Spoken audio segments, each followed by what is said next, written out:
You are listening to Larry Conners, USA.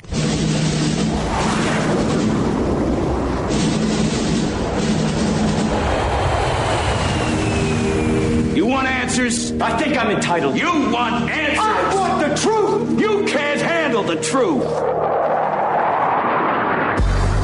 This is Larry Conners USA. Larry Conners USA.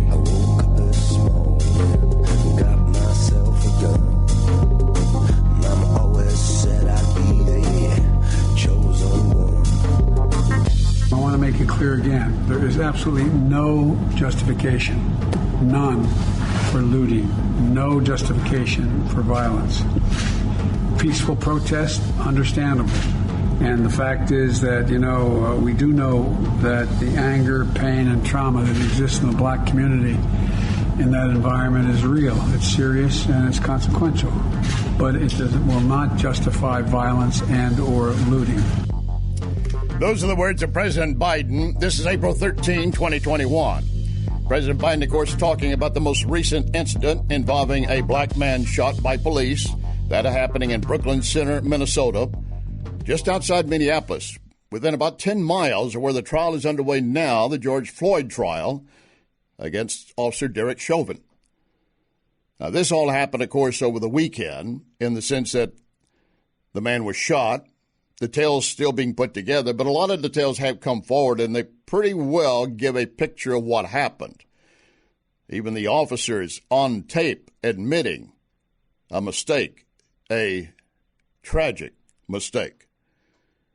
Of course, when the word got out that another black man had been killed by police, protesters showed up.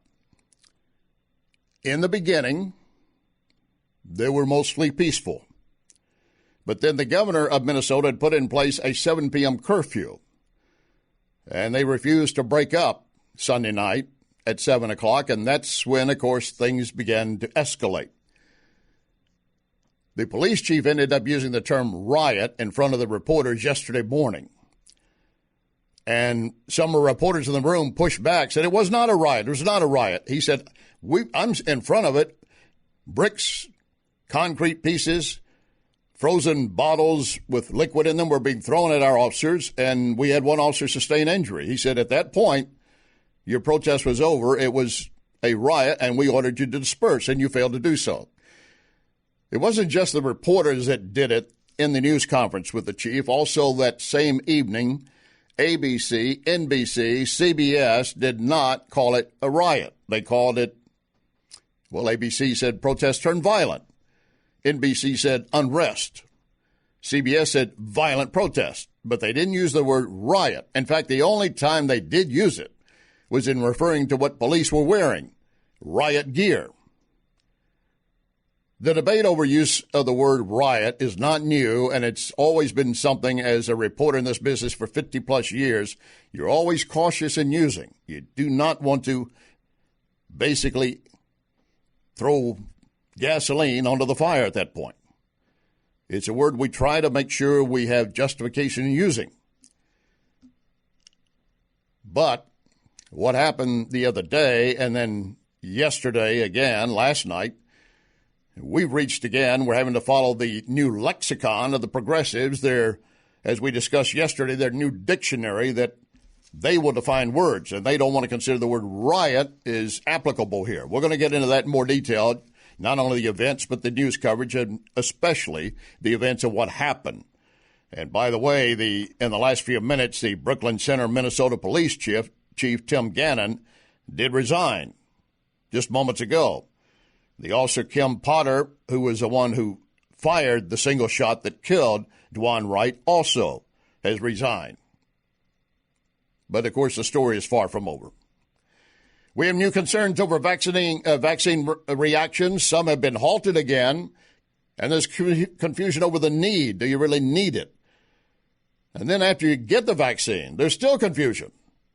Dr. Fauci preaching and telling you, oh, yeah, once you get the vaccine, you're still going to have to wear a mask. You still cannot go out and do things. You're going to still be restricted. We're going to get in that in more detail with heritage expert Doug Badger on the specifics of what is existing and what's mystery and what's myth at this point. Reference vaccine and COVID. The Iran nuke facility, of course, was sabotaged, and Israel, no doubt, did it. What will Iran do? We're going to be joined by Fred Fleitz, President and CEO of Center for Security Policy. He will tell you exactly what might happen and also what Israel might have done to sabotage that facility. And then the leftist progressive absurdity reigns in a new progressive world. In a new progressive world, we have a parent, please hear me, a parent who wants to marry their own child. Lock and load, ready on the right.